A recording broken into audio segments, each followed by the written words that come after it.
Baik, terima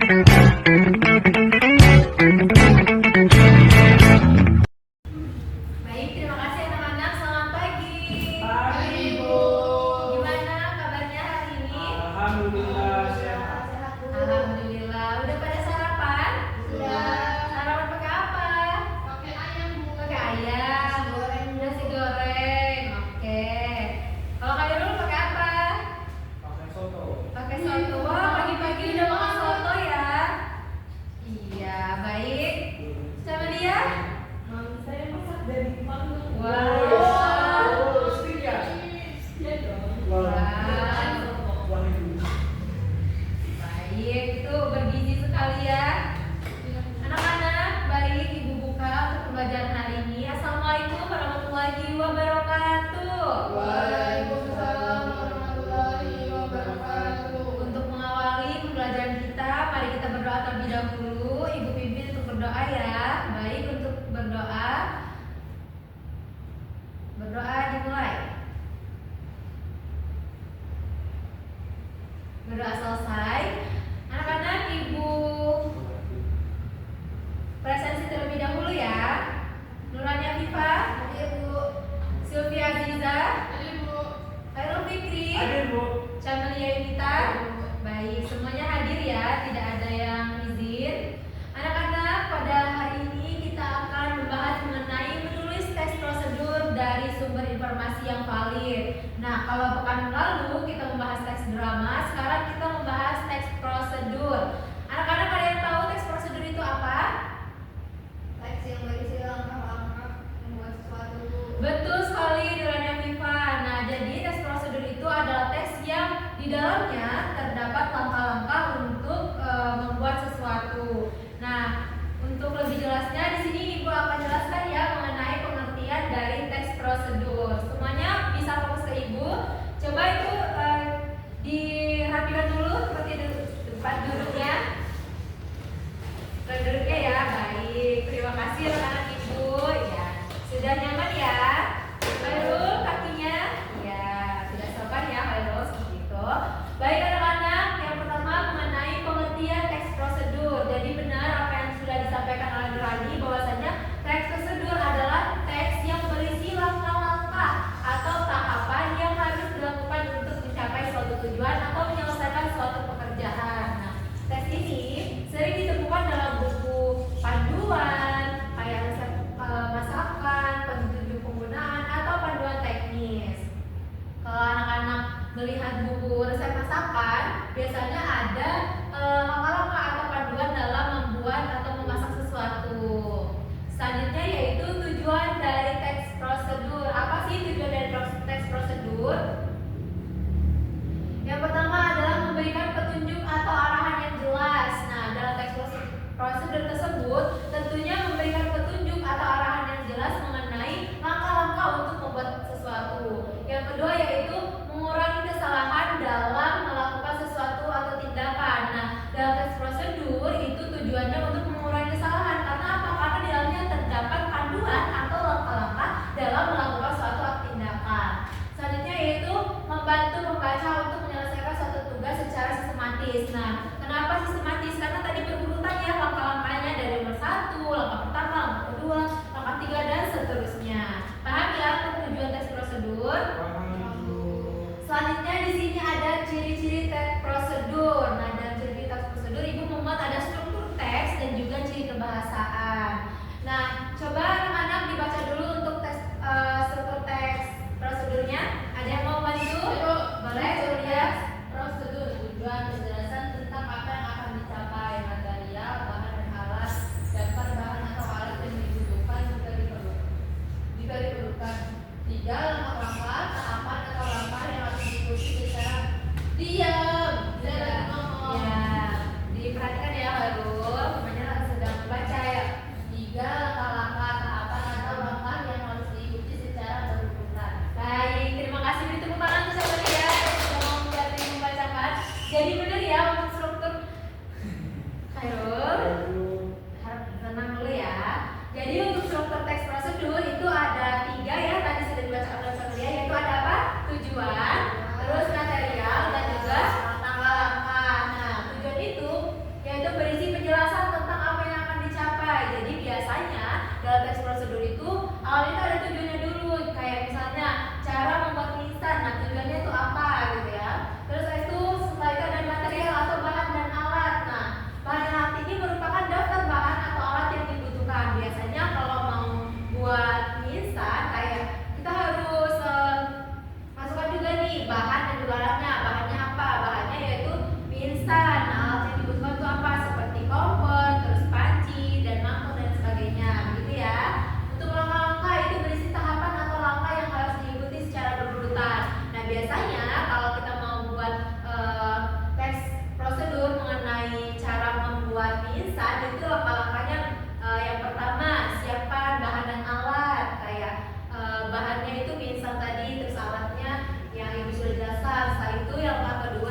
rebus air di dalam panci gitu ya sampai mendidih. Selanjutnya baru masukkan mie instan tersebut dan lain sebagainya gitu ya. Selanjutnya ciri kebahasaan. Coba tolong, kenapa Sylvia? Ada apa? Boleh bantu Ibu Sylvia untuk bacakan ciri kebahasaannya, yuk. Jadi kebahasaan menggunakan kalimat imperatif atau perintah, menggunakan kata kerja aksi, contohnya potong, masukkan, sambungkan, menggunakan kata penghubung kronologi, contoh kemudian, setelah itu, selanjutnya, menggunakan kata keterangan untuk memberikan detail, contoh perlahan selama 10 menit. Baik, terima kasih beri tepuk tangan untuk Sylvia. Nah, benar ya anak-anak, dalam ciri kebahasaannya itu yang pertama menggunakan kalimat imperatif atau perintah. Nah, biasanya kayak tuanglah bumbu di dalam mangkok begitu. Selanjutnya menggunakan kata kerja aksi, contohnya potong, masukkan, campurkan. Biasanya kayak kalau misalnya kita mau buat sup gitu ya, potonglah daging berbentuk dadu dan lain sebagainya. Selanjutnya menggunakan kata penghubung kronologis, contohnya kemudian, setelah itu, selanjutnya. Kayak misalnya selanjutnya setelah memotong daging, Anda bisa memasukkannya ke dalam air mendidih begitu. Selanjutnya menggunakan kata keterangan untuk memberikan detail, contohnya perlahan selama 10 menit. Nah, misalnya nih tunggu hingga mie matang selama 5 menit begitu. Ada yang dibingungkan atau ada yang ingin ditanyakan? Cukup. Cukup paham? Ya, cukup pahamnya ini mudah untuk dimengerti ya anak-anak. Selanjutnya yaitu transparansi dan juga kolaborasi. Nah, di sini Ibu memberikan contoh untuk teks prosedur, yaitu yang pertama tentukan tujuannya terlebih dahulu ya tadi, yaitu pikirkan tujuan dari teks prosedur yang akan ditulis, misalnya cara membuat jus alpukat gitu ya. Yang kedua, kumpulkan informasi valid. Nah, cari dulu informasi dari sumber terpercaya seperti buku, artikel ilmiah dan juga pengalaman langsung. Setelah itu, pastikan langkah-langkah yang diambil sesuai dengan standar atau praktik yang umum diterima. Misalnya kalau anak-anak ingin membuat cara membuat jus alpukat, anak-anak buat dulu nih praktikan dulu gitu ya. Baru setelah itu anak-anak bisa tuangkan cara-cara atau langkah-langkah untuk membuat jus tersebut. Selanjutnya buat daftar alat dan bahan jika diperlukan. Nah, sebutkan semua alat dan juga bahan yang dibutuhkan agar pembaca dapat mempersiapkan terlebih dahulu. Nah, anak-anak setelah praktik, biasanya anak-anak sebelum praktik itu mempersiapkan terlebih dahulu ya alat apa saja yang ingin kita pakai, terus bahannya itu apa saja. Nah, itu bisa dituangkan di dalam teks prosedur gitu ya. Selanjutnya tulis langkah-langkah secara sistematis. Nah, susun langkah dari awal hingga akhir secara berurutan. Terus gunakan kalimat yang singkat, jelas dan langsung pada poinnya. Nah, ini tadi ya, setelah anak-anak praktik tentunya anak-anak tahu nih langkah-langkah dari awal hingga akhir cara membuat jusnya. Misalnya yang pertama, kupas terlebih dahulu alpukat gitu ya. Pisahkan daging buah dan juga bijinya gitu ya. Itu harus ditulis secara berurutan untuk langkah-langkahnya ya. Nah, anak-anak bisa menggunakan kalimat yang singkat dan jelas dan langsung pada poinnya. Biar apa? Biar tidak bertele-tele atau biar tidak terlalu panjang ya. Misalnya kayak setelah itu masukkan daging buah ke dalam blender gitu ya. Jadi nggak perlu berbelit-belit. Yang kelima yang terakhir itu tambahkan keterangan tambahan. Jika perlu tambahkan tips, peringatan atau hal-hal yang harus dihindari. Nah, ini opsional ya anak-anak, boleh ada boleh tidak. Anak-anak bisa menambahkan kayak tipsnya. Misalnya jika ingin lebih manis, teman-teman bisa menambahkan susu begitu. Contohnya, paham ya? Paham, Bu. Nah, di sini Ibu ada contoh teks prosedur cara membuat jus alpukat tadi. Nah, di sini ada bahan dan alat dan juga langkah-langkah dalam membuat jus alpukat ya.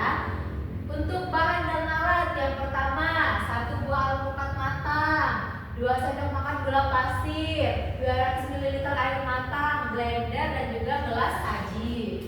Ini untuk bahan dan alat bisa terpisah, bisa juga digabung ya kayak gini. Misalnya kalau mau terpisah, bahannya 1 buah alpukat matang, 2 sendok makan gula pasir dan 200 ml air. Nah, untuk alatnya yaitu blender dan juga gelas saji. Selanjutnya ada langkah-langkah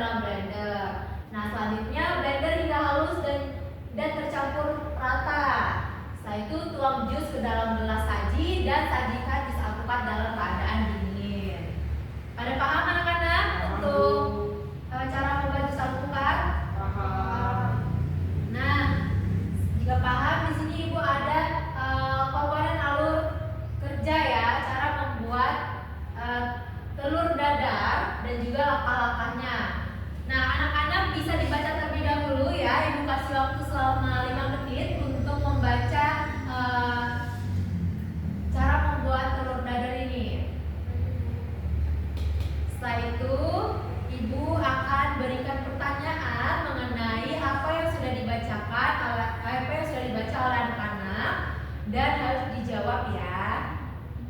Jika sudah selesai, bisa bilang selesai ya, nanti Ibu lanjutkan. Kenapa Sylvia? Jangan mengganggu temannya ya. Ayo baca dulu.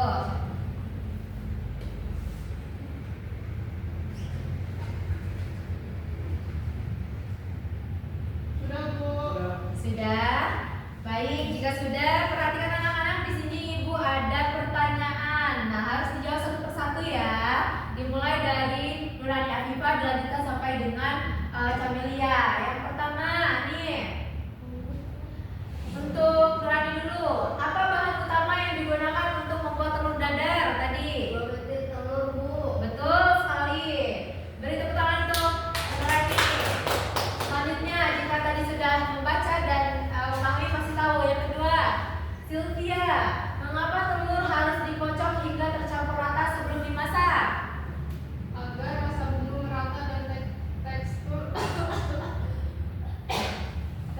telur menjadi lembut saat dimasak. Baik, beri tepuk tangan untuk Sylvia juga. Selanjutnya, Khairul, apa yang harus dilakukan setelah bagian bawah telur itu matang? Balik telur dengan spatula Bu, lalu masak sisi lainnya hingga matang juga. Baik, beri tepuk tangan untuk Khairul. Yang terakhir, Camelia, sebutkan 2 bumbu yang digunakan dalam resep telur dadar itu tadi. Garam dan lada bumbu. Betul sekali. Beri tepuk tangan untuk kita semuanya. Sudah paham ya anak-anak bagaimana cara membuat teks prosedur dan juga materi kita pada hari ini? Sudah paham? Apakah ada yang ingin bertanya? Baik, jika cukup, di sini Ibu sudah menampilkan simpulan dari materi kita. Jadi teks prosedur adalah teks yang berfungsi memberi petunjuk atau langkah-langkah untuk menyelesaikan sesuatu tugas secara sistematis. Nah, teks ini memiliki struktur yaitu jelas, yaitu tujuan, daftar bahan dan alat jika diperlukan, serta langkah-langkah. Dalam menulis teks prosedur, penting untuk kita menggunakan sumber informasi yang valid, bahasa yang jelas, dan kalimat yang runtut. Dengan demikian, pembaca dapat mengikuti arahan dengan mudah dan mencapai hasil yang diinginkan tanpa kesalahan apapun. Begitu ya anak-anak untuk materi kita pada hari ini. Karena materi kita ini lumayan mudah, cukup dipahami. Tidak ada yang ingin bertanya kan? Tidak ada. Baik, untuk itu anak-anak, Ibu menugaskan besok membawa bahan dan alat untuk kita praktik ya. Kita praktiknya secara berkelompok. Nanti kelompoknya Ibu bagi sekarang. Yang pertama, kelompok pertama yaitu Sylvia dan juga Nurani. Kelompok kedua yaitu Khairul dan juga Camelia. Kalian bisa diskusikan kalian akan membuat apa besok atau teks prosedur apa. Nanti langsung dibawa untuk bahan dan juga alatnya, dan kita langsung praktik di kelas. Paham anak-anak untuk tugasnya? Paham ya? Baik, jika paham, karena bel istirahat juga sudah nyala ya tadi.